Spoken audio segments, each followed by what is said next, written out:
ఇల్లు ఇల్లాలు పిల్లలు. Today April 28th episode. తస్సాదియా సీరియల్స్లో శోభనం జరగడం అంటే మామూలు విషయమా? ఒక రకంగా పెళ్ళిళ్ళు అయినా ఒక పట్టాన జరుగుతాయేమో కానీ శోభనాలు మాత్రం అంత ఈజీగా కావు. ఏళ్ళకి ఏళ్ళు ఎపిసోడ్లు అయిపోతున్నా కూడా వాళ్ళ శోభనం మాత్రం కానే కాదు. కానీ ఇల్లు ఇల్లాలు సీరియల్ నేటి ఎపిసోడ్లో ఏమైందంటే, చెట్టు ఒకటైతే విత్తు మరొకటి అవుతుందా? ఫిట్టింగులు పెట్టడంలో తల్లిని మించిపోయింది శ్రీవల్లి. పెద్దోడు పెళ్ళి అయితేనేం కానీ మధ్యోడి శోభనం చేసుకోకూడదని ఒక పనికి మాలిన ఫిట్టింగ్ పెట్టింది మధ్య కోడలు నర్మద. ఎట్టకేలకు పెద్దోడు పెళ్లి కావడంతో 1+1 ఆఫర్ అన్నట్టుగా ఒకే ముహూర్తానికి శ్రీవల్లి చందు నర్మద సాగర్ల శోభన ముహూర్తం పెట్టించేసింది వేదవతి. అయితే ముందు ఎవరిని పిల్లల కంటే వాళ్ళకే ఆస్తిలో భాగం గిట్టుబాటు అవుతుందని, ఎట్టి పరిస్థితుల్లోనూ అందరికంటే ముందు నువ్వే పిల్లల్ని కనాలని, ఆ నర్మదకి శోభనం జరగకూడదని కూతురు శ్రీవల్లికి నూరిపోస్తుంది భాగ్యం. ఇక నువ్వు ఎలాగంటే అలా అని తలాడించిన శ్రీవల్లి నాకు శోభనం వద్దంటూ అందరి ముందు ఫిట్టింగ్ పెట్టేస్తుంది. ఒకే ముహూర్తానికి 2 జంటలకి శోభనం జరగకూడదంట అత్తయ్య గారు. అలా చేస్తే ఇంట్లో అశుభం జరుగుతుందంట. అలా జరిగితే కొత్త కోడలు వచ్చింది, అందుకే ఇలా జరిగిందని నలుగురు 4 రకాలుగా నన్ను ఆడిపోసుకుంటారు. ఆ నిందను నేను మొయ్యలేను. ఇది నా ఇల్లు. ఈ ఇంట్లో వాళ్ళంతా నా వాళ్ళు. నా వాళ్ళైతే ఎప్పుడు సంతోషంగా ఉండాలి. నా వాళ్ళకి ఏదైనా జరిగితే నేను తట్టుకొని బతకలేనండి. అందుకే శోభనం జరగకపోయినా పర్లేదు, ఈ కుటుంబం సంతోషంగా ఉండాలి. అదే నేను కోరుకునేది. అందుకే మా శోభనం వాయిదా వేసేసి నర్మద చెల్లికి మరిది గారికి శోభనం జరిపించండి అంటూ తెగ జీవించేస్తుంది శ్రీవల్లి. తను చెప్పాల్సింది చెప్పేసి అక్కడి నుంచి మెల్లగా జారుకుంటుంది శ్రీవల్లి. దాంతో రామరాజు వేదవతులు ఆలోచనలో పడతారు. ఏంటి బుజ్జమ్మ ఇలాంటి పరిస్థితి వచ్చింది ఏంటి అని, శోభనం జరిపించడం ఎలా అని అతి పెద్ద సమస్యపై కుటుంబ సభ్యులతో చర్చా కార్యక్రమం స్టార్ట్ చేస్తాడు. శుభమా అంటూ పెద్దోడు పెళ్లి జరిగింది కాబట్టి వాళ్ళ శోభనం జరిపించడమే ధర్మం అని అంటాడు రామరాజు. దాంతో వేదవతి నిజమేనండి, మరి వాళ్ళ పెళ్లి కోసం వీళ్ళు శోభనం వాయిదా వేసుకున్నారు కదా, వీళ్ళ పెళ్లి కంటే ముందే వాళ్ళ పెళ్లి జరిగింది, మరి ఆ జంటకి శోభనం జరిపించడమే ధర్మం కదండి అని అంటుంది. నువ్వు చెప్పింది నిజమే, కానీ పెద్దోడికి కాకుండా రెండో వాడికైతే నలుగురు 4 రకాలుగా అనుకుంటారు కదా అని అంటాడు రామరాజు. అవునండి, కానీ ఏదో ఒక జంటకు మాత్రమే శోభనం జరగాలంటే ఏం చేయాలో మీరే చెప్పండి అని అంటుంది వేదవతి. ఏదో ఒక జంటని బాధ పెట్టక తప్పని పరిస్థితి, అందుకే ఏం మాట్లాడాలో తెలియడం లేదు అని అంటాడు రామరాజు. ఇంతలో నర్మద గుటికలు వేస్తూ ముందుకొచ్చి, ఇంత చిన్న విషయానికి అంతలా ఆలోచిస్తున్నారు. మాకంటే ముందు బావగారికి పెళ్లి జరిగి ఉంటే ఈ తంతులన్నీ బావగారికి జరిగేవి కదా, కాబట్టి మాకంటే ముందు వాళ్ళకే పెళ్లి జరిగిందని జరగాల్సిన తంతులన్నీ జరిపించేస్తే సరిపోతుంది కదా. ఎలాగూ ఇన్ని రోజులు ఆగాం కదా, ఇంకొన్ని రోజులు ఆగుదాం. పెద్ద బావగారి జీవితం కంటే మా సంతోషం ముఖ్యం కాదు అత్తయ్య అని అంటుంది నర్మద.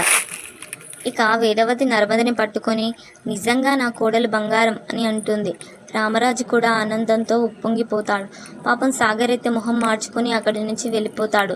పాపం సాగర్ ఇన్నాళ్ళు ఏదో రకంగా ఆత్రం ఆపుకున్నాడు. ఇప్పుడు మరీ కొన్ని గంటల్లో శోభనమనగా అలంకరణ అంతా అయ్యాక తుస్సుమని అతని కోరికల కుంపటిని ఐస్ నీళ్లు వేసి ఆర్పిస్తుంది నర్మద. ఇది మాత్రం దారుణం సుమే. ఇక అలా నర్మద శోభనం వద్దందో లేదో శ్రీవల్లి ఇలా సై అని అంటుంది. తెల్లచీర, మల్లెపూలు, పాల గ్లాస్తో రెడీ అయిపోతుంది. శ్రీవల్లిని శోభనం గదిలోకి తోసేస్తారు. అమ్మయ్య, ఏదైతే నేను మొత్తానికి అమ్మ చెప్పినట్టు చేశాను, వాళ్ళ శోభనం ఆపేశాను అని తెగ సంబరపడిపోతుంది శోభనం పెళ్లి కూతురు శ్రీవల్లి. ఇక శోభనం గదిలోకి ఉరకలేస్తూ ఉండాల్సిన చందు ఆగిపోయిన తమ్ముడు శోభన గురించి ఆలోచిస్తూ ఉంటాడు. అది చూసిన శ్రీవల్లి, ఈయనేంటి ఇలా ఉన్నారు, తమ్ముడి శోభనం ఆపేశానని నాపై కోపం వచ్చిందా అని పాల గ్లాస్ పట్టుకొని చందు దగ్గరకు వెళ్తుంది. బా పాలు తీసుకో అని శ్రీవల్లి అనేసరికి అక్కడ పెట్టు అని అంటాడు శ్రీవల్లి మొహం చూడకుండానే. అమ్మ బాబోయ్, ఈయనేంటి నా మొహం కూడా చూడటం లేదు అని మనసులో అనుకొని, బావా మీరు నిజంగా నన్ను ఇష్టపడి పెళ్లి చేసుకున్నారా? నా మొహం కూడా చూడటం లేదు, ఎందుకు అలా ఉన్నారు అని అడుగుతుంది. ఎందుకు అలా ఉన్నారు అని అడుగుతుంది. ఏం లేదు, దీని గురించి ఏం మాట్లాడకు, వదిలే అని అంటాడు చందు. దాంతో శ్రీవల్లి బోరున ఏడుస్తూ, నాకు అర్థమైంది లేండి, మీరు ఎందుకు ఇలా ఉన్నారో నాకు అర్థమైంది. ఇందాక జరిగిన దానికి నాకు కోపం వచ్చింది కదా, మీరు నన్ను అర్థం చేసుకున్నది ఇంతేనా? నేనేదో మీ తమ్ముడు వల్ల శోభనం ఆపేశానని అపార్థం చేసుకున్నారు. నా భయాలు నాకు ఉంటాయి బా. ఈ శోభనం తర్వాత మన కుటుంబానికి ఏదైనా జరిగితే ఏంటి పరిస్థితి? మనకి వద్దు, మీ తమ్ముడికే కార్యం జరిపించమని చెప్పాను కదా. నా మనసులో అంత కుట్ర ఉంటే మన శోభనం జరిపించమని అనేదాన్ని కదా. మరి ఎందుకు వాళ్ళు శోభనం జరిపించమని అత్తమామల్ని అడుగుతాను? నర్మద నా తొబ్బుట్టువు లాంటిది, తను బాగుండాలని కోరుకుంటాను, కానీ తనని ఎందుకు బాధ పెట్టాలని అనుకుంటాను బావా. ఇంత చిన్న విషయానికి ఇంత అపార్థం చేసుకున్నారంటే ముందు ముందు ఇంకెంత అపార్థం చేసుకుంటారో ఏంటో. నా తలరాత ఇలా తగలడింది అని బోరున ఏడుస్తూ తెగ జీవించేస్తుంది శ్రీవల్లి. దాంతో చందు వల్లి ఏడవద్దు, నేనేం అనలేదు కదా అని భుజంపై చేయి వేసి ఓదార్చుతాడు. ఇక శ్రీవల్లి అమ్మయ్యా, నా కన్నీళ్లకు బాగానే కరిగిపోయాడులే అని అనుకుంటుంది. ఇక మ్యూజిక్ స్టార్ట్ అవుతుంది. అయితే శోభనం అయినట్టుగా మాత్రం చూపించలేదు. ఆ తదుపరి కార్యక్రమం కంటిన్యూ చేస్తానేమో మరి. మరోవైపు శ్రీవల్లి చందుల కోసం తమ గదిని త్యాగం చేసిన ధీరజ్ ప్రేమలు వచ్చి బయట అరుగుపైన పడుకుంటారు. ధీరజ్ పడుకుంటే ప్రేమ చదువుకుంటూ ఉంటుంది. ఇక బయట ఒంటరిగా ఉండటంతో ప్రేమకి భయం వేస్తుంటుంది. ఏవేవో సౌండ్స్ వస్తున్నాయి అని ధీరజ్ను నిద్రలేపుతుంది. ప్రేమ, పో, నీకోసం మ్యూజిక్ డైరెక్టర్స్ అంత కచేరీ చేస్తున్నారని అనుకుంటున్నావా? మూసుకొని పడుకో అని చిరాకు పడతాడు ధీరజ్.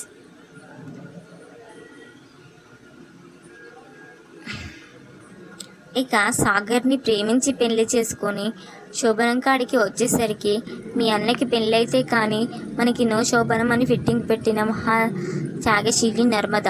మొత్తానికి ఆమె అనుకున్నట్టే చందు పెళ్లి జరిగింది. అయితే శ్రీవల్లి పెట్టిన ఫిట్టింగ్తో ఆమె కోసం ఈసారి కూడా తన శోభనాన్ని వాయిదా వేస్తుంది నర్మద. అయితే తనని ఒక్క మాట కూడా అడగకుండా శోభనం గురించి నిర్ణయం తీసుకోవడంతో అలుగుతాడు సాగర్. శోభనం గదిలో అన్నీ మూసుకొని ముడుచుకొని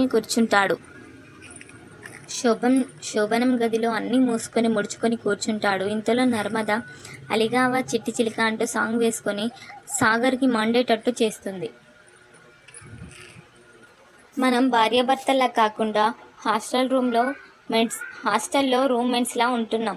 ఇన్నాళ్ళకి ప్రకృతి సహకరించి మన శోభనం జరుగుతుంది. నిప్పులపై నీళ్లు పోసావు, గాల్లో తేలుతున్న వాడిని తీసుకొచ్చి నేలపై పడేసావు. ఇంత అందమైన భార్యను నా కళ్ళెదురుగా పెట్టుకొని ఓ ముద్దు లేదు, ముచ్చట లేదు, ఏంటో నా బతుకు అని తెగ బాధపడిపోతాడు సాగర్. దాంతో నర్మద ముద్దు ముచ్చట లేదని నేను అనలేదు కదా అంటూ సయ్యాటకు సై అంటుంది నర్మద. ఇక సాగర్ ఆనందానికి అవధులు ఉండవు. మరి ఆ ముద్దు ముచ్చట తీరిందో లేదో అన్నట్టుగా ఇక్కడ $1 మిలియన్ ప్రశ్న ఏంటంటే, పెద్దోడి పెళ్ళి అయ్యే వరకు మన ఫస్ట్ నైట్ జరగకూడదు అని నర్మద అన్నది. ఇది బాగానే ఉంది, ఇప్పుడు వాళ్ళ పెళ్ళి అయింది. ఇలాంటి మంచి మంచి వీడియోస్ కోసం నా ఛానల్ని సబ్స్క్రైబ్ చేయండి, షేర్ చేయండి, లైక్ చేయండి, వీలైతే కామెంట్ చేయండి, నాయిస్ ఆన్ కానీ అస్సాం ఆన్ కానీ. Thank you.